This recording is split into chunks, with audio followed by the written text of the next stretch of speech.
Okay, I think we can get started now. So hi everyone and welcome to Supporting Your Student, a webinar for parents and supporters of first generation students. I'll just repeat one more time about the live captions. If you'd like to add captions, you can select the more icon on the top right with the three dots, then select language and speech, and finally click show live captions. Before we begin this webinar, I'd like to take a moment to acknowledge and reflect on the history of the land that Queen's University is situated on. Kingston is located on the traditional territory of the Anishinaabe and Haudenosaunee Indigenous peoples. My intention in acknowledging this traditional territory is to recognize the significance for the Indigenous peoples who lived, to continue to live upon it, and whose practices and spiritualities are tied to the land and continue to develop relationship to the territory and its other inhabitants today. As a settler and uninvited guest, I make an effort in my daily life to educate myself about Indigenous culture and practices by attending Indigenous-led events on campus and exploring Indigenous spaces, and I encourage all of you to do the same. I recently had the opportunity to take a walking tour of Indigenous spaces and art on Queen's campus, and reflect on what they can tell me about Indigenous experiences. A particular space that I enjoyed was the Endayon Teganusiday Residence Courtyard. It features a large gathering space with Indigenous symbolism. In the center of the space, there's a large turtle shell, which really made me think about Turtle Island, which is the Indigenous name for the continent of North America. This space really reminded me of Indigenous teachings that are centered on interconnection with the land, and it really encouraged me to reflect. It's important to reflect on Indigenous histories and teachings and to contribute to a more inclusive community that works towards reconciliation. If any of this is new to you, if you'd like to learn more, I encourage you to explore the resources offered by the Office of Indigenous Initiatives and the Four Directions Indigenous Student Center, both online and on campus here at Queen's. Thank you for taking this moment to learn and reflect with me. I'll begin by introducing myself. My name is Ella. I use she, her pronouns, and I'm the first year foundation student lead with the Student Experience Office. I'm in my fourth year at Queen's, majoring in math and minoring in computer science. There will be an opportunity to ask questions and share comments at the end of this webinar, but if you have anything you'd like to ask a question about, feel free to put it in the Q&A box on your screen, and we'll get to them near the end of our presentation. Please note that this webinar is being recorded and will be available on the Student Experience Office's First Year Foundation Summer Webinars page within the next few business days. Now I'm going to pass it off to our main speaker for today, Cathy Keates, Assistant Dean, Student Affairs. Cathy has worked with university students for over 20 years, most recently for 13 years at Queen's, leading award-winning teams who provide support for students' career planning, academic skills development, orientation and transition to university, mentoring, and more. She's a recipient of the Queen's Special Recognition for Staff Award and is very committed to finding ways to ensure all students are supported in their unique paths. Thank you, Ella, and welcome everyone. So thanks for joining us this evening. I'm really thrilled to have you here, and you are welcome whether you are a parent or a guardian or a grandparent or an auntie or a friend, or if you're a student yourself, if you decided to drop in on this one as well, we're happy to have you here. Three objectives, as you'll see on the screen. Really, I want to provide some information about key terms and resources and expectations as your students join us here at Queen's.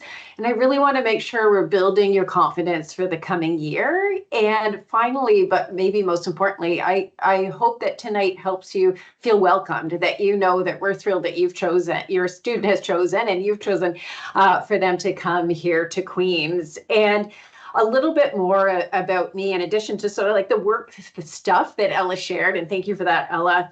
I also was a first generation student when I went to university. Now that was in the dinosaur years back in the early 90s.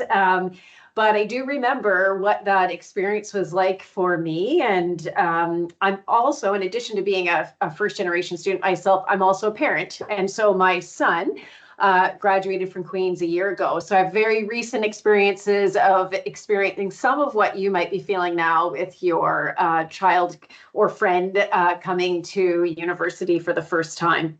What I'm going to share tonight is based primarily on professional practice and things that my colleagues have learned over the year, either through research or our experiences. But I always have the lens of both a mother and a former first generation student as I think about this kind of work.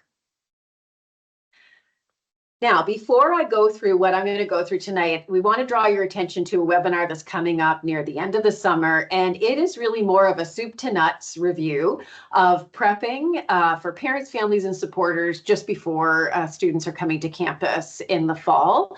So I highly recommend that, as well as the whole series of webinars that you've seen happening this summer, and I'm sure many of you are taking advantage of those. Today's evening is very focused on some of the things you might be thinking about or worrying about or might be helpful for you as someone who's supporting a student coming to university when you haven't gone to university yourself. So I want to make sure you're aware of some of these other things. So to get us started, what do we mean when we say first generation students? So very basic definition is that a first generation student is a student whose parents or guardians didn't attend post-secondary, and by that we mean college or university. Right? So they're first generation in the family to come to post-secondary. And then, so why are we doing a webinar specifically for the parents and supporters of first generation students? The first thing I want to be really clear is we are not doing this because we're assuming there's going to be special problems. That is 100% not the reason. We are doing it because we know from our experience with other students and families and some of our own experiences that there is information and some norms about behavior and expectations that first generation students may not be familiar with as students whose family members have had university experiences. Universities are places of privilege, right? They've been places that haven't always been accessible to all persons. And in the past, there have been lots of people who've had the skills, the academic skills, where they could have been successful at university, but there have been barriers for them to come to universities. The whole sector of universities are working on that. In Queen's, we definitely are trying to minimize that. We want to make sure that students who are academically prepared, we want you to be able to be here. In addition to being places of privilege, universities have been places of tradition, right? Just like any organization is, where tradition's been passed down from groups of students to groups of students, and often then through the families who've had those experiences before. Some of you who spent time with other people might hear students who are coming who go, my parents went to Queen's, my grandparents went to Queen's, it's a family tradition to go to Queen's. And we love having those students come here. They bring a lot to campus, but it's really important that you know that those aren't the only students who come here. We have a very broad range of diverse backgrounds of students coming here, and your student is very welcome here, and we're thrilled that they're coming. So first, right from the beginning, I want to say first generation students succeed. So we know this from research. It's not just a belief, it's research. So I'm going to share some research data. This is Canadian data. So it's not just students at Queen's or even just Ontario, but first generation students who make it to post-secondary, so who come to university or college, are actually more likely than their non-first generation peers to complete a program. In addition to that, once in the labor market, so by that we mean once they've graduated and moved on to getting work, they earn similar incomes and are just as likely to have jobs with workplace benefits, with managerial status, and job permanence as students who weren't first generation, first in their family. And then finally, those who completed post-secondary education, PSC, earned more than those who did not, regardless of parental education. So the investment in coming to post-secondary literally pays off in earnings after university. So this, and when you get this later, there's a link to where this is coming. So this isn't just from us. This is a this is information covered over the years. And I'm sharing this right at the beginning because, again, I want to say that I'm not doing this webinar tonight because I'm concerned your students won't succeed. In fact, the evidence is that they will succeed. I'm really doing this webinar tonight because I want to help alleviate if you had concerns that your students might not be as successful as other students. I want to provide some practical notes, and I really want to make sure you and your student feel welcomed to the Queen's community. Now, what you might be thinking as a parent, a parent or their supporter for a student when you didn't go to university, I know what sometimes we can think is, but I don't know how things work there, right? And so, okay, great. I know my student will be successful, but what can I offer? What's my role in this? Somehow my student not going to get what other students are going to get. And so I'm going to here refer to some research that was done in the US. So it was done at Columbia University. They surveyed and interviewed first-generation college students at 2 community colleges and 2 universities in California. And so I'll just review some of the conclusions from the survey results and then from these in-depth interviews that they did with students. So the first thing that they concluded from all of that information is that students, first-generation students, said our parents are an important source of encouragement and emotional support. They might not know about university things, but they have been critical to me and my success because of the non-specific kind of support and encouragement that they have provided to me in getting here and getting through. Another finding that they found was that students expressed a pride in their first generation identity. So some of the things inside of that they commented on were that they highlighted the persistence and resilience that they saw in themselves and that they saw in other first generation students.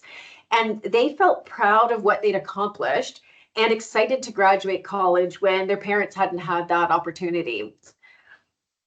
And then the third thing that they concluded is that students also connected with other relatives, friends, and coworkers and other people as resources. So when I think back to my own experience, one of the things that stands out is like when I think about my parents, they could not help me with the questions about how does this work at university. I didn't really even engage in those things with them because they didn't have those answers. They could help me with a lot of life things. So how do I file taxes? And how do I work with a landlord? And what are some of the things I can expect or questions I can ask? How can I do those life admin skills things? But I think about the importance and the impact of their pride and enthusiasm. In particular, my mother and my grandmother's pride. They had all immigrated to Canada and none of them had done post-secondary or here or where they had lived before. Their pride in me and their interest in my stories and my successes along the way gave me such energy and confidence that still sits with me now as having been an important part of me even contemplating wanting to go to university and then feeling that I could do it and that people were behind me in that. And so I really think that my experience, I feel like this research really reinforces some of what I saw, which is the importance of the family and others around first generation students for still being there, even if you don't have the nuts and bolts about how things work. That's not the biggest thing that you can offer. It's the confidence and the commitment in supporting students through their experience. So we've established that students are successful and there are things that we can offer as parents, even if you haven't been to university or college before. So now I'm going to shift a little bit into a few things that are a little bit of a crash course and a few things about university that might be helpful for you to know. Some of these might be things you're already very familiar with, so apologies for covering stuff you already know, but some of them might be interesting things for you to think about as your student heads to this new experience. So I'm going to start with some differences between high school and university. So the first thing, which I suspect everyone is aware of and has heard of, is the greater amount of independence, right? So university is very different than high school in terms of the structures around students. There's a lot of support and a lot of resources on campus, and we'll highlight some of those through the rest of the webinar tonight. But students are largely managing themselves through that. And there aren't the same kind of mechanisms, especially in smaller high schools or high schools that are really well resourced, where people are regularly checking in and, there's all these little accountability structures around whether homework's turned in or not. Students, once they hit university, they are going to be managing that far more themselves, which can be a great time to have that opportunity to be more independent, but also is a transition often for students about having to take on that for themselves. A very small logistical thing, but just being on campus can feel very different than being in a high school. Usually, not always, but usually high schools are like a building. It might be a big building with lots of places to get in and out of, but universities are campuses. And if you've had a chance to visit here, and I hope you have, and if you haven't, we'd love to have you and do a campus tour and such. But there are students go from building to building through the day, and there's a lot of moving around, and it can feel very different than a high school day with that moving around. One of the questions that often students ask is like, but how do I get then if I have to get from one building to the next in classes? Well, there's time between classes that's worked into the schedule each day, so because we know that has to happen. But it's a very different flow of a day of coming indoors and outdoors and moving around and figuring out what building you're in, let alone what not just what classroom. In terms of the kind of work that will happen is that students will experience that the work from high school to university and then each year through university becomes more complex. And the depth of analysis that's expected gets deeper and deeper along the way. And often that is felt right from high school into first year, that already the expectations are higher. Students are learning to put more analysis into things, have more independence in their thinking. You've heard people talk about critical thinking. It's those skills that we're trying to develop in students. And so there's still memory work, but there's a lot more thinking, analysis, and then more and more creative and independent thinking over the years. But along with that greater complexity and depth, there's also a lot of support for students learning the skills and doing that very well. So while in a high school, there's the teachers you can get help with, and often there's like a student services department, and depending on the size of the school, it might have multiple people or maybe just even one person in there. At the university, there's a wide variety of support offices, and often it's an entire team for a particular topic. Whereas there might be one team at a university, your high school with a few staff in it. Here we have entire teams for different topics. So for example, Student Academic Success Services. This is an office where all they do is supporting students in their academic skills, leveling up writing, learning strategies, exam preparation, time management, all those things that will help students be successful at university, a team of experts who are there. And name another topic, we have another office, a whole career office, we have academic accommodations office, student wellness, and teams. And so there are more. But navigating that is a little bit different than it was navigating in high school. And so it's what we're trying to do through these webinars and other things through orientation is students learning about where are those resources on campus so that they can seek them when they're interested in those topics. One of the other things that gets bigger at university is what we call co-curricular, which you might be used to calling extracurricular opportunities. Of course, high schools have a variety of these kinds of things, but we have even more, and such a wide variety where students can then think about, like, what do I want to explore? Who do I want to be? What have I not had a chance to do? Maybe I'll try it now, or what do I want to do more of that I've already done before? And those opportunities are offered through offices on campus. They might be offered through the student government, through the hundreds of clubs that we have on campus. And your student, when they come here in the fall to orientation, there'll be all kinds of opportunities for them to go to clubs fairs and explore some of these different kinds of things.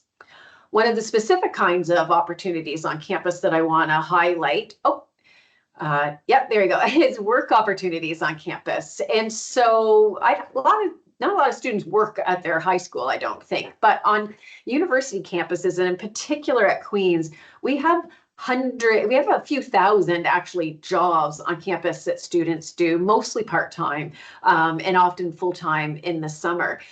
Many of those jobs are working for the university itself and across many of the units that we have in student affairs or sometimes in the faculties. Some of the work is in scientific labs, especially in the summer. And our student government hires hundreds of students as well for jobs. These jobs on campus can be anything from like lifeguard or a dodgeball intramural supervisor to office assistant. There's retail work. There's jobs helping other students. There's jobs like Ella's job where she's working in our student experience office to help welcome and orient incoming students. And I want to emphasize that lots of students work part-time on campus. And so sometimes there can be a hesitancy that maybe taking one of these jobs indicates that as a student, that student is particularly needy, right, in a financial need kind of way. Our campus, it's very normal for a wide variety of students to work on campus. Sometimes it is primarily driven by financial need and wanting or needing to earn money, but also to develop kinds of skills and professional connections and references and things. And so we offer lots of these kinds of developmental roles, and it's very normalized and common for students to participate in those on campus. Okay, so universities, like any place, have a lot of their own terminology. We have so much. We, in fact, have a whole Queen's Encyclopedia online. So if you're having trouble falling asleep some night, you could just read through some of these kinds of words. But what I'm going to do today is just highlight a couple of terms. The first thing I want to say, though, is you don't need to know all of the terminology. No one who works here even knows all of the terminology. Your student, when they come here, is going to learn the terminology that they need over time. And if you ever don't know what something means, they'll look it up in the encyclopedia if it's there, or just ask. Everyone's very, very happy to explain things when you have questions. But I thought I'd just highlight a couple things that are really, really well-used terms, excuse me, that are a bit different than how things are talked about in high school. So the first is professors. And I know excuse me, I know you know that the teachers at universities are usually called professors or sometimes instructors, but we like to, we have multiple terms for them. Sometimes you'll hear them referred to as a faculty member or just as faculty. That is just a synonymous term with professor. It's another word that means the same thing, basically. And then in terms of how students or you might speak to a faculty member, often you would call them Professor so-and-so with their surname, and some, and most, you might call doctor something. And so that's a bit of a unique kind of university thing. And doctor in that case, as some of you would already know, is different from medical doctor. It's really unfortunate that the same term is used because it can be a bit confusing. But this doctor is coming from the doctorate degree or the PhD that most of our faculty members have earned before becoming a professor here. Now, not all professors and instructors have gone that route and have a doctorate. And so you just check in their signature or on the course syllabus, it will tell you whether they use that honorific or not. Now, in addition to professors, who are those who are teaching the courses, we also have something called teaching assistants. You might have already seen this as you're looking at some of the different courses. This is a little bit different than in high school or elementary school, where there are educational assistants, I think is how it's often termed. And those are usually folks who are working specifically with students who may have a special need in the classroom. A teaching assistant at a university is really sort of a support to the professor, and they take on pieces of instruction and instructional support for a course. That varies from course to course, but a typical example might be if a student, is in a large lecture course in first year, often in addition to the lectures. So lectures are in a big classroom where there's the professor and they share information to the course. Sometimes there are also tutorials that complement that lecture. So every week there might be 1 or 2 hours or 3 hours in a lecture format, and then students might be broken out into small tutorials over the week, and a teaching assistant might lead those tutorials. The teaching assistants might do office hours to be the first line of asking questions to. They might also lead labs, and they might do some of the marking of some of the papers. Most teaching assistants, so not all, but a lot of them are students in advanced degrees. So students who are either in the final year of their bachelor's degree, or they finished that first degree, and now they're in graduate degrees, which would be like a master's or a doctorate, and they're heading possibly to becoming instructors themselves. You don't need to know exactly how this looks for each course. After your student registers for each course, in the first weeks of class, the professors will go over the structure for each course in the syllabus, and your student will learn, is there a TA? What's the role of the TA? What would you take to the TA versus what would you take to the professor? And then the last bit of terminology I just want to talk about, which is exciting, which is time off during the week or during the term. And that is what we call at universities usually call reading week. And there here at Queen's, we have a fall break, which is in October, and then we have a winter reading week, which is in February. These are basically like March break is in high school, though not in March. And it is meant to be a break for students. It's also meant to be a chance to have a break to catch up on just life and sleep and things. But also, it's called Reading Week because there can be a lot of reading to get caught up with and to do. And so this is time in the term where students don't have any classes for that week, can choose to stay at campus or can choose to go home or to other locations, but there's a space to kind of get caught up with and maybe get ahead with some of the schoolwork. So shifting now from, how does the university work? What are some key terms to talking about what I think as parents is one of the things we think of a lot, especially at the beginning, is fitting in and how is our student going to fit in and what's their experience going to be like? So there's like being successful in the classroom, but just how are they going to feel on campus? And so I'm just going to go over a couple of things about what that can be like for first generation students. So all students who come to university, there's a period of transition, right? It's a brand new thing with all kinds of changes that I've mentioned before, a lot more independence, a different type of learning structure, a bigger space, all of that. In addition, for first generation students, and some others, there can be what feels like maybe even a culture shock, right? Going from one kind of culture into another that can raise some questions sometimes around like, do I belong here? And do I feel like I belong here? In addition to the culture shock, there can be sometimes an experience of what we call imposter syndrome. And imposter syndrome is when you kind of go, oh, am I an imposter here? Like, do I deserve to be here? And often culture shock and or imposter syndrome are experienced by people in any setting who might be considered, boundary crossers. So this is just a term to mean someone who's come from one sort of space and then gone to a new space where they're navigating new social or economic or professional kind of landscapes. And you can think about other experiences, and you might have had these, like moving from one country to another, switching professions, and you go from one to a next, changing social classes. And there's just a lot of norms and experiences that you might not be familiar with. And so at first it can feel somewhat, exciting.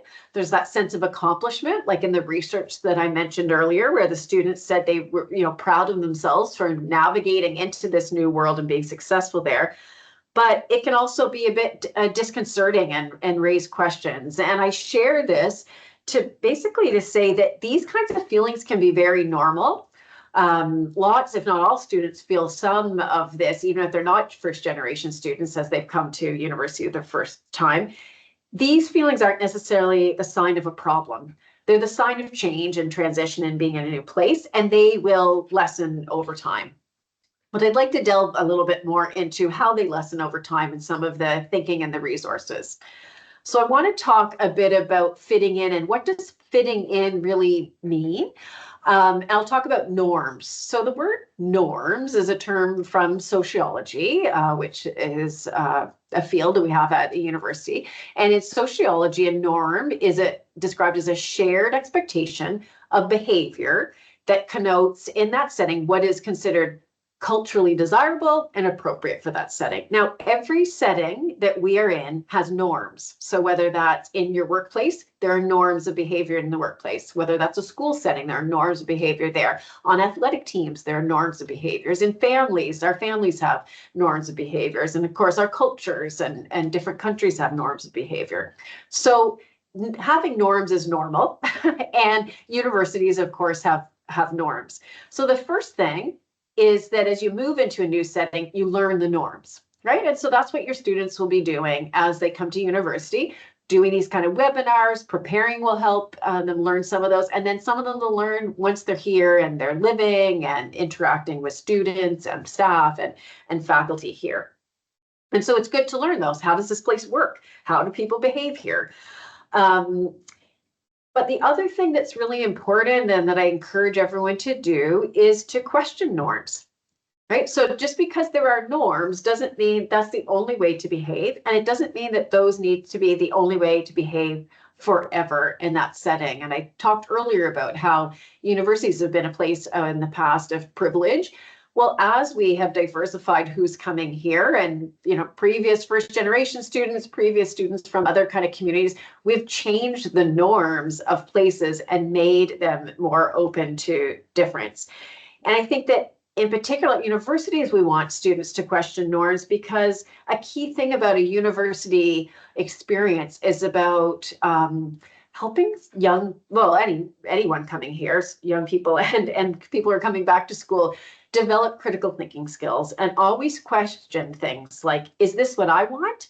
Does this make sense to me? Is this good for me? Because some norms are great and can be adaptive and others are not. So here are 3 norms that I would like us to maybe question. So one norm that your students might bump into is the sense that there's one right way to be a university student. Now, any of us who have watched, especially American movies about college students, realize, we all know there are some very stereotypical ways of thinking about what a college experience needs to or should be. But we know, working in the inside of a university, is that there is no one right way, that there are lots of different ways for students to be and lots of different choices students can make, and they can all have a great and very successful experience here. It is not like the movies, and we don't want it to all be like that. So a couple of the other norms that your students might have already bumped into is this sense that major X is better than this other degree, right? And so, like, just as an example, you might hear, some students like, well, business is better than engineering, and engineering is better than arts, and arts is better than this. And like, we do not believe that in any way. All of those different majors and all the different degrees that we have all bring something to what the world needs in terms of mapping out the skills and the approaches to making things better. Engineering has something to contribute, business has something to contribute, sociology has things to contribute, fine arts has things to contribute. And so there is no hierarchy of degrees. And I think it's really helpful if that your students are bumping into those kinds of norms, that we question those. Where are they coming from? And they're just, that is not how we think about things here. And then the third one I want to highlight, which your student might not have gotten to yet, but maybe once they're here, is the sense, historically, I think there's been this sense that it's straight through in 4 years is the best way to get a degree. And we have lots of students who end up, for a variety of reasons, some of them might decide to be part-time, or they want to take a 5th year because they want to do an internship, or they want to get more involved in student government, or spreading out the degree is just a better experience for them. There's no reason that it needs to be 4 years rather than 5, or whatever constellation of things works for an individual student. Of course, there are financial considerations and other life considerations that a student would need to make this decision in. But in and of itself, there's no right way to complete the degree, and there's no right or better particular major or degree. So another thing about this, there's no right way, and the norms, is that their students have inherited, and thank you, those movies, but other reasons too, thoughts about how students behave on campus and what a normal university experience looks like. So if we look at the next slide, so when we think about, alcohol consumption is a thing that certainly comes up a lot when families and students are thinking about coming to university. And what you might be surprised to learn is that we know from survey data, the latest I have is like from 2022, which is very recent, in a student health survey, 17% of Queen's students responded saying they had not ever used alcohol. And of those students who had used alcohol in the last 30 days, 50% of them reported using it weekly or less often. So we all know that there is a perception that normal and the fun students are having their drinking as part of that experience. And we certainly have students who choose that is part of their experience. And as a university, we take a harm reduction approach, and we talk a lot about safe use and have all kinds of structures. We can certainly share more about that if anyone's interested through other webinars or other questions. But the reason that I want to share this is that we have lots of students choosing their lifestyle while they're a student, and it looks very different for many students. And it's not about fitting in with one particular way of being. It's really about thinking, what's the experience that's going to be best and healthiest for me? And then finding other people who you connect with who are making similar choices to you. So I'm going to shift now from this sort of like fitting in and norms to some of the keys to success and some of the resources that I'm going to highlight. So the literature and our experience emphasizes that there are really three key things that lead to success. Self-advocacy, which really just means knowing yourself and asking for what you need. The second is a sense of belonging.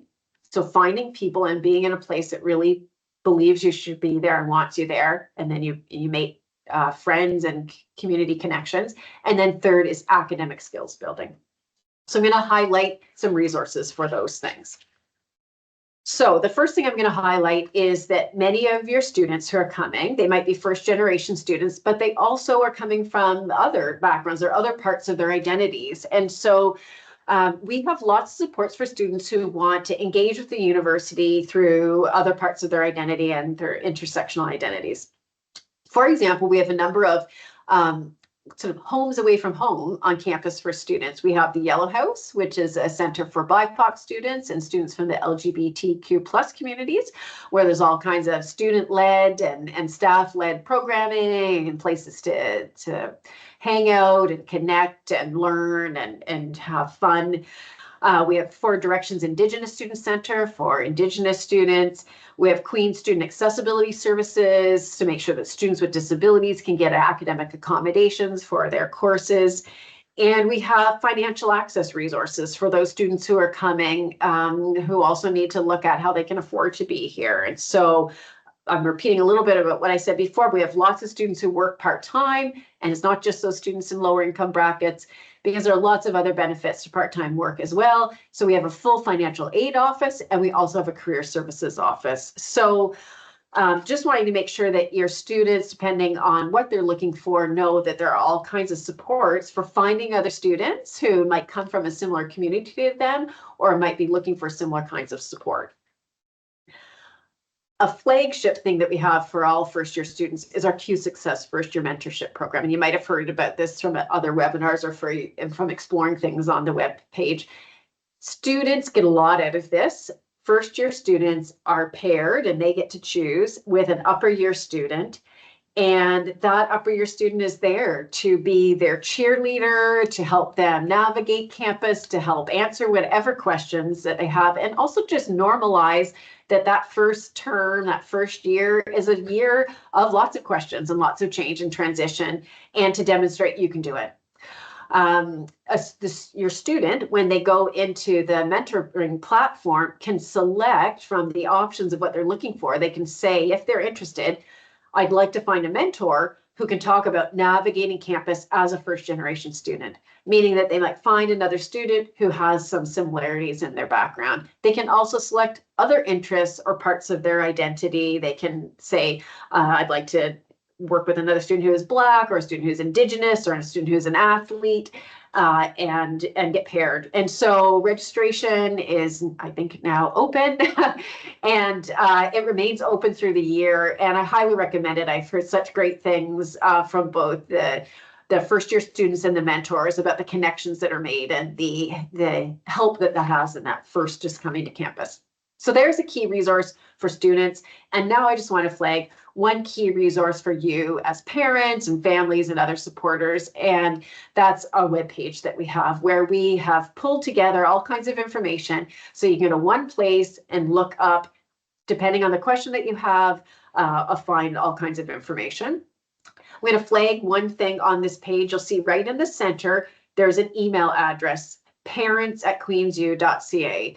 And after it says, we are here to help. And I just want to say, we really, really mean that. We like getting emails to this email address. We have staff who are reviewing it every day. And we're happy to get questions. And we're happy to get questions any time of the year. If in November you're like, oh, I attended this webinar in the summer and one of the speakers said something about something and I can't remember what it is anymore and I don't even know where to look, just write the parents@queensu email address. We'll find what that is. We'll connect you to the resources. We really are here to help. So thank you for listening to me review some things about being first generation students on campus and some of the resources both for students and for you as supporters. And now I'm going to pass it back over to Ella. Thank you so much, Cathy. Your meaningful insights, the data you shared, and your personal anecdotes all offered such valuable perspectives, and I know your validation is especially reassuring for many of us in the room today.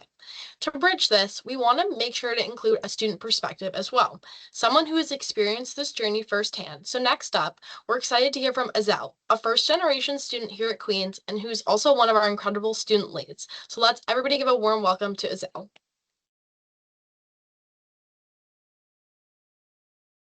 Hi everyone. Thank you for being here. I'm excited to be here to share my story and passion for Queen's University. My name is Azelle, and I'm a fourth-year art sci student majoring in applied economics. My pronouns are she, her. I'm an international student from Guatemala, and I came to Canada 3 years ago for my undergraduate. Despite loving my country, I wanted to experience living abroad. So at first, I considered going to the United States. However, I found it very overwhelming because of how big it is and the vast array of universities there. Canada seemed like a better choice as there are less options, it's not far away from home, and I had heard multiple times that Canadians were very polite and open-minded. So I started gathering all my information, all my documents, my exams, and I applied here to Queen's, University of Toronto, and York. After receiving back all my offers, I decided to go to Queen's because of its tight-knit community, beautiful campus, proximity to Lake Ontario, and a well-established economics program. Believe it or not, the lake was a deciding factor for sure because I knew I wanted to be close to nature, and it's a beautiful campus, in fact. I was extremely nervous for the entirety of the month leading up to my arrival. It was my first time in Canada and leaving my country for more than 2 weeks at a time. I went to an American school, so I wasn't too worried about the language. However, I was very worried about not fitting in and not finding my place within this new society. The first year was very hard as I struggled to make friends, adapting to a new country, and having no support system. However, I eventually found people who basically became my home. I soon started to feel part of the Queens community and Kingston community as I joined clubs, talked to people in class, and attended events. Although this helped me understand the importance of human connection and community. For many of you, this will be the first time living far from home. Therefore, it's important to find a supportive community around you. And with time, Queens will become your home. As a first generation international student, one of the biggest challenges I faced was not being able to ask my parents for support or help regarding university or life in Canada in general. Therefore, I had to find alternative resources to feel supportive. In my case, I was able to find a community at Yellow House, which is a center that supports QT BIPOC students. I attended all of their events and quickly made friends. There are many other resources on campus where you can find a community, such as the Four Directions Indigenous Student Center, or 4D, if you're an Indigenous student, Queens International Center, or QUIC, if you're an international student, and a variety of student-run clubs through AMS, which is the student government. Clubs are a great way to meet other like-minded students, develop soft and hard skills, and apply what you learned in class. So I highly recommend them. Throughout my time here, I've been involved in clubs such as the Queens Vertical Farming Association, Queens Student Diversity Project, Queens Black Fashion Association, Queens Themed Entertainment Development Team, etc. These resources had made my transition to Queens easier as they provide a space where I could connect with other students with whom I share the same lived experience. For those living in residence, I highly recommend you to leave your dorm as much as you can. I also recommend to go to the events you see advertised on Instagram or in posters on your way to class. Explore and approach this place with as much curiosity because these 2 years will be transformative. You'll grow, meet meet new people, and get to know yourself better. Another challenge I faced was managing my mental health, as it was affected due to all the changes going around me and feeling like an imposter. I had to stop doing calisthenics after an injury. I moved countries. I was working a part-time job, and school was very challenging. In classrooms, often had the feeling that I was not meant to be there since everyone seemed to know more than me. This altered my perception and it gave me a negative impact on learning because it prevented me from asking questions and going to office hours. A resource I found especially useful was the residence mental health therapist for students living in residence. I highly recommend this as it certainly helped me adapt and challenge these thoughts. If you live off campus in your first year, the therapists at Student Wellness Services are also amazing, so they're a good option to reach out to. My parents' support was also detrimental as they reassured and comforted me whenever I was feeling stressed or overwhelmed. Knowing them that I could call whenever I needed some encouragement made me feel reassured and helped me keep going. Calling them often also helped with the feelings of homesickness from being far from home. Queen's University has been a place where I've been able to find what I'm passionate about, meet wonderful people, learn new things, and become an independent young adult. At first, it felt like life was handing me more than it could handle. And I must say, it still feels like that sometimes. However, trust that your ability to overcome challenges and hardships will grow as you step outside of your comfort level. You're doing something no one in your family has done before. So be patient with yourself and don't compare yourself to others. We are here to support you, and I'm sure that your Queen's journey will be wonderful. Thanks for listening. Thank you so much, Azelle, for sharing your story with us. So now it is time for the Q&A period. We would like to hear all of your questions. So coming from a different educational background, what are you hoping to learn or understand more about the Canadian University experience? How are you feeling about your students' transition this fall? Do you have any questions, comments, or concerns? Please use the Q&A feature on your screen to send in your questions, and feel free to use the anonymous feature if it makes you more comfortable as well. We're going to answer as many questions as we can during this time. So I'll take a look and see what questions we're getting.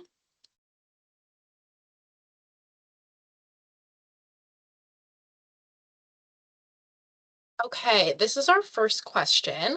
Will students have access to professional or career guidance early on? Thank you. I'll take that, Ella. So yes, they do. And so I would say that first off, if you haven't seen the major maps, they are available online, and they integrate career and academic decision making for students. So you can think about where you're heading and decisions you're making each year about making the most of what you're doing for academics. And as Ella and Isabel mentioned, like all the extracurriculars that you might want to engage in to further refine your interests and develop your skills. So career services is open to students as soon as they come here, and they have drop-in career advising several days a week. So without an appointment, the student can come in, but they also have career coaching appointments, workshops, career fairs on campus, and all of that is available to students right from when you start, as well as a year after graduation, respecting that there can be some transition time after graduation too.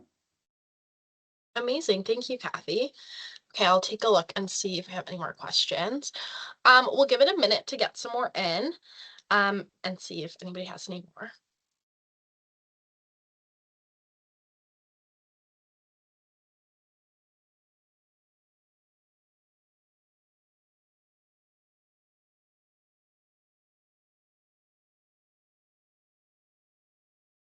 Okay, we have another question. How can my student find a sense of belonging on campus if they don't know anybody? Yep. So yeah, do you want to send it over to the student and then me after? Yes, thank you. Azelle, do you want to take this one? Sure, I'd love to take this one because I certainly didn't know anyone when I got here. And even though and the Latin community here is very small, I have one other Latin friend and that's it. So I would say definitely go to the Queens of the Park Fair. You're gonna see their booths from every single club at Queens or most of the clubs, and you'll be able to see what's out there. You'll see choir clubs, climbing clubs, nature, athletics, chess, whatever you can think of. So go there and let your interests guide you. If you find something interesting, go there. You'll probably meet someone that has some similarities with you. You'll be friends with them and you'll go on. Also talk to people in class as that will broaden your social circle and eventually you'll make friends. Don't worry about it. Can I just add a little bit? I would say that the majority of students come and they don't they don't know other people here. You know, some maybe one other, some a handful, and some lots come with friends that they already know. But a lot of students are coming and they don't know anyone else. So the first thing is that a lot of people are also looking for friends at the same time. And so I think, as you've just heard, like engaging in things. And I would say for a student, if you're particularly shy and then going out to those things is hard, that Q Success mentor can be great because that's someone who can spend some time with you to think about your interests and help, support those taking those first kind of somewhat scary steps as they can be at the beginning. Thank you, Cathy and Isabel. Cathy, this next question is for you. How do I talk to my student about challenges they're facing if I don't understand university life? Yeah, that's a great question. Thank you. And so the first thing I'd say is I'm not sure that anyone on this webinar doesn't understand university life. You may not know some of the terminology. You may not know the specific office for specific things, but most of university is just life, right? So most of the challenges that students will have are the things that we're already working on with our kids, right? Is the listening to where are they at, what's the challenge, what are their ideas about how they can move forward, and then problem solving with them, or sometimes just listening, sometimes it's just cheerleading, right? It's just being there. I think that that's the key thing we can do. So I'm not sure there's anything different that we do. And I don't think there's any special things that you don't know, not having been to university.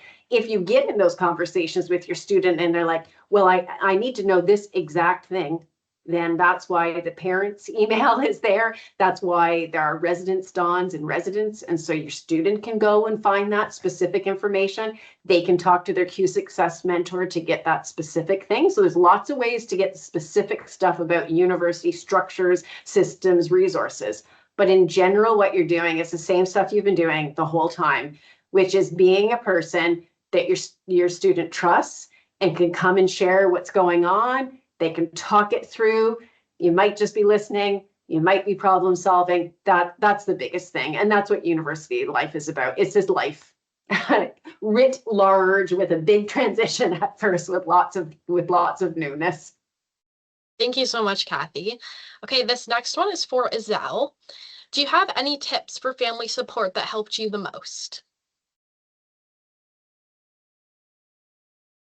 As Cathy mentioned earlier, one thing that really helped me the most was active listening. So whenever I called my parents and they just listened, because oftentimes what I'm living through is not what they went through. So we might not be able to understand each other exactly, but just listening and me knowing that I can count on them for whatever it is that I need, that really helped me. Because oftentimes we know what to do, we know the resources, we know what our next steps are. However, we're a bit overwhelmed. So at the moment, we just need to like vent a little so we can get a new perspective. So that's what I would say.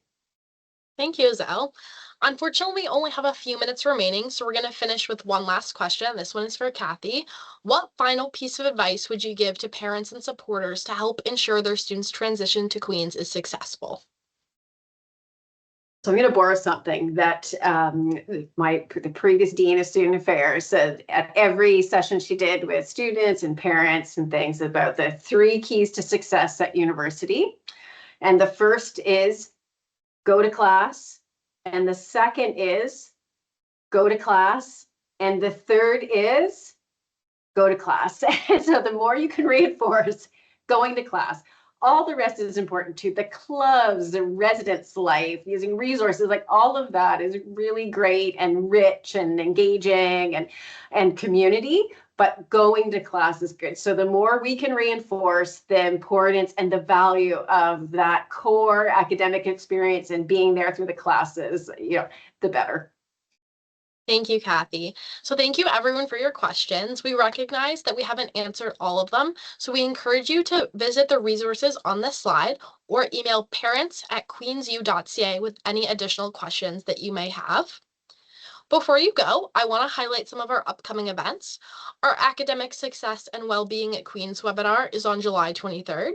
To learn more about navigating university as a first-generation student, you can join our webinar on July 28th. And on August 6th, join us for our Getting Involved at Queen's webinar. You can register for all these webinars and more on the Student Experience Office website. I also want to highlight a quick opportunity to be entered in a draw for a $50 Q-Shop gift card. We have a feedback form for our webinar series, and we want to hear from all of you. All incoming students, parents, and supporters are encouraged to provide their feedback. It will only take approximately 3 minutes to complete, and it can be done using the QR code on the screen. We'll also post it as a link in the Q&A discussion section. You may complete one feedback form per student experience webinar per person. And if you're watching this as a recording, you can also complete the survey. It will close August 31st at 11:59 p.m. Eastern Time, shortly after the final webinar takes place. A recording of this webinar will be made available within the next few days on the Student Experience Office's webpage. I want to thank Cathy again for your time this evening, Azelle, and our staff supporting on the back end, and everyone at home for attending. I hope you have an amazing rest of your night, and thank you for joining us.